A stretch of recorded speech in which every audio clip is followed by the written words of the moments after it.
Le programme comprend 31 compétences, dont 10 stages. Je suis en formation pour le programme Santé, assistance, soins infirmiers. Mon programme a commencé en septembre. Pourquoi j'ai choisi ce programme-là? Parce que j'adore ça, aider les gens. J'ai décidé de faire ce programme parce que j'aime ça, aider les gens, être en relation avec d'autres personnes.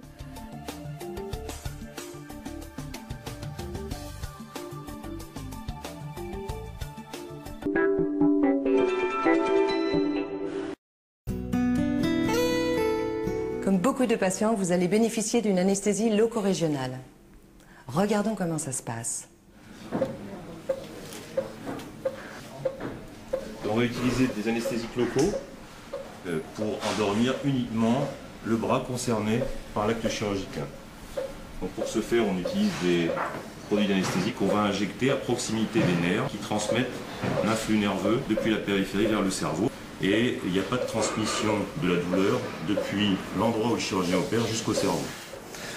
Je vais vous piquer, vous respirez un bon coup. Hop. Voilà.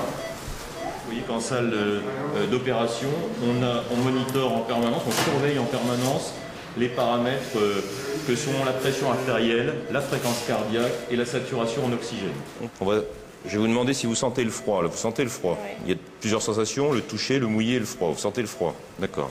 Là, est-ce que vous sentez le froid?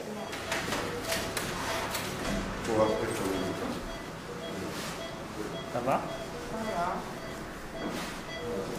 Vous sentez? Non.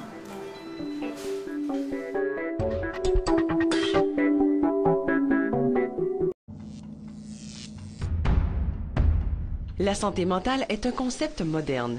Nos sociétés ont utilisé le terme psychiatrie, les mots folie, aliénation pour définir quelque chose d'indéfinissable.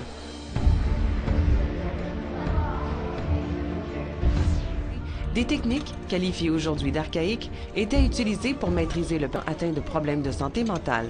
L'infirmière est la seule, avec le médecin, à être habilitée à évaluer la condition physique et mentale d'une personne symptomatique. De même, l'ensemble des activités de son champ d'exercice, et notamment la surveillance clinique, l'ajustement des médicaments selon une ordonnance et le suivi infirmier des personnes présentant des problèmes de santé complexes, sont particulièrement sollicités.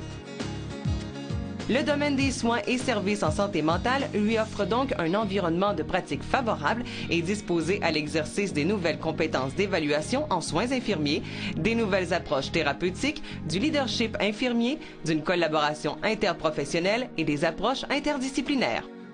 Ainsi, cette vidéo vous présente l'urgence psychiatrique, la pédopsychiatrie et la gérontopsychiatrie au cœur desquelles l'infirmière gravite.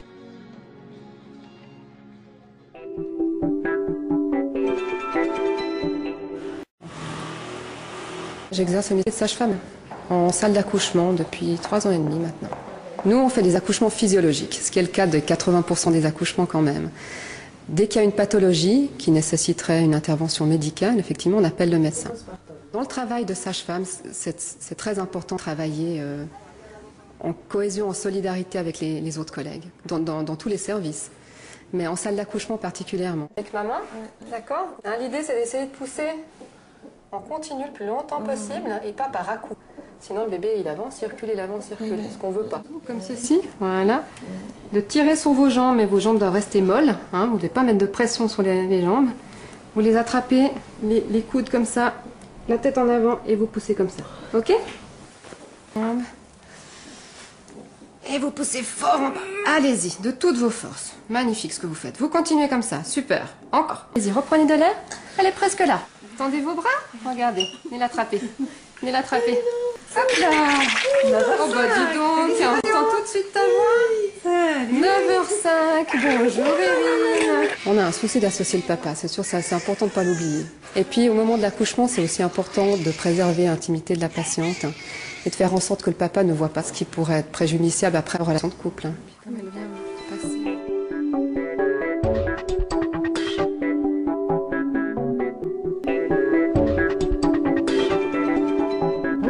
Je suis orthoptiste et je vais vous expliquer ce qu'est l'orthoptie et dans quel cas aller voir un orthoptiste. Alors l'orthoptiste est un professionnel de santé paramédicale qui travaille en étroite relation avec un ophtalmologiste. Sa mission consiste à dépister, à rééduquer, voire réadapter les troubles de la vue. Donc l'orthoptiste a un champ d'application très large puisqu'il peut travailler avec un nouveau-né, un enfant, un adulte et une personne âgée. L'orthoptiste s'occupe des déséquilibres oculomoteurs, des strabismes, des amblyopies, des paralysies oculomotrices, des nystagmus et de la rééducation des basses visions. L'orthoptiste traite également les strabismes et l'amblyopie qui sont généralement liés. Il faut savoir que l'on peut détecter un trouble visuel dès la naissance et qu'un enfant sur 7 est concerné par un trouble visuel, d'où l'importance du dépistage.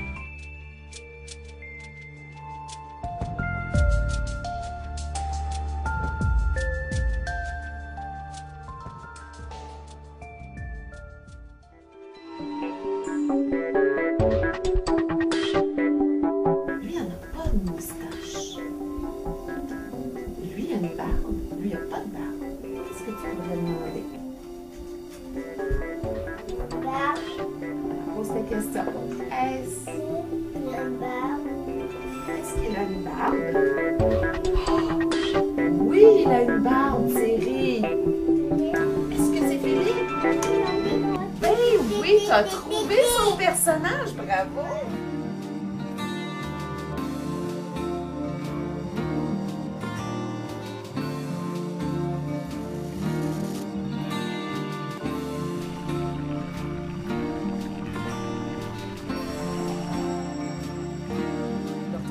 C'est parler à un parent, retourner un appel, une direction d'école, un enseignant qui nous contacte, un intervenant de l'extérieur également. Et aussi, on peut être appelé à faire des suivis directs auprès de l'élève, soit en individuel, en sous-groupe, en classe, dans certains cas.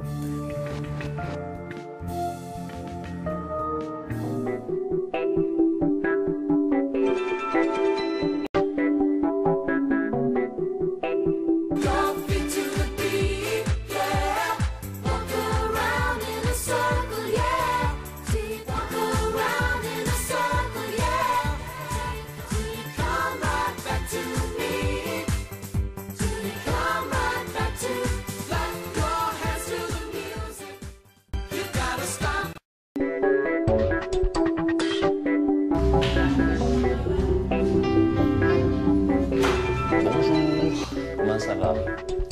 Comme ça. Comme ça? C'est-à-dire comme ça, ma mime? Pas toujours bien. Pas ta manière comme ça. Il n'est pas du tout dans notre idée de vouloir vous séparer et vous empêcher de vous voir. Hein. Mais c'est peut-être pour vous permettre de mieux vous voir, et c'est peut-être pour vous permettre, vous, Madame Nîmes, de mieux vous occuper de votre petit-fils, qu'à des moments, il faut qu'on puisse envisager un peu de soutien et un peu de séparation. Pendant la semaine, par exemple.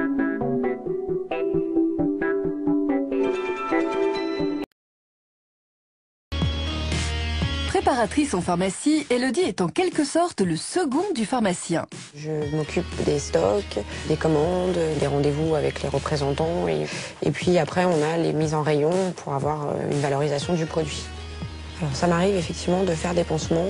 Ma formation me permet aussi de faire des préparations qui sont encore un peu plus techniques, des suppositoires, des ovules, des préparations de crème principalement, de dermatologie. Et Elodie, ultra présente à l'arrière de l'officine, n'hésite pas à venir sur le devant de la scène pour aider à la délivrance des médicaments, toujours sous le contrôle du pharmacien. Si j'ai un doute sur une ordonnance, je vais forcément systématiquement aller voir le pharmacien parce que ses connaissances sont quand même plus importantes que les nôtres. C'est la petite dernière qui a 3 semaines et demie. 3 semaines et demie. Ah oui, 3 semaines et demie, d'accord. Donc on va regarder. Hein. Sur des petites pathologies, je suis capable de le faire de manière autonome. Ouais, bah c'est bon, ça va aller. Il est clair que la responsabilité du pharmacien est extrêmement importante, puisqu'il est responsable devant la justice de tous ces actes, le préparateur ne l'étant pas. Un métier très diversifié qui demande pas mal de qualité. Je pense qu'il faut être très rigoureux. Il faut aimer aussi l'esprit d'équipe, parce qu'on travaille en équipe. Mais la chose principale, c'est ce côté un peu social. Voilà, faut prendre le temps et il faut être à l'écoute des gens. Ça me passionne. On peut en prendre jusqu'à 6-8 par jour, hein. D'accord, sans problème. Alors si vous aussi vous avez envie de soigner votre carrière, foncez car les portes sont grandes ouvertes. Le métier est un métier qui recrute, oui, puisque globalement, nous sommes plutôt en flux tendu en termes de recherche de préparateurs en pharmacie. Bonjour. Le préparateur est une personne indispensable dans le fonctionnement d'une pharmacie. De quoi devenir complètement malade de cette profession qui a décidément beaucoup de cachets.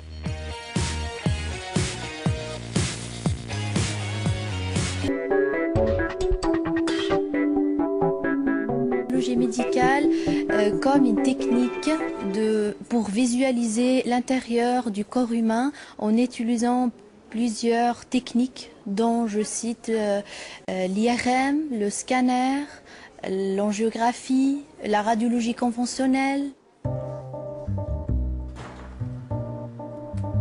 Je vais accéder au dossier du patient pour contrôler ses valeurs sanguines. On fait en gros deux différents types d'examens. On fait des examens de type diagnostic et des examens interventionnels dans un but thérapeutique. Et en fait, c'est un travail d'équipe et avec nos collègues techniciens et avec le médecin.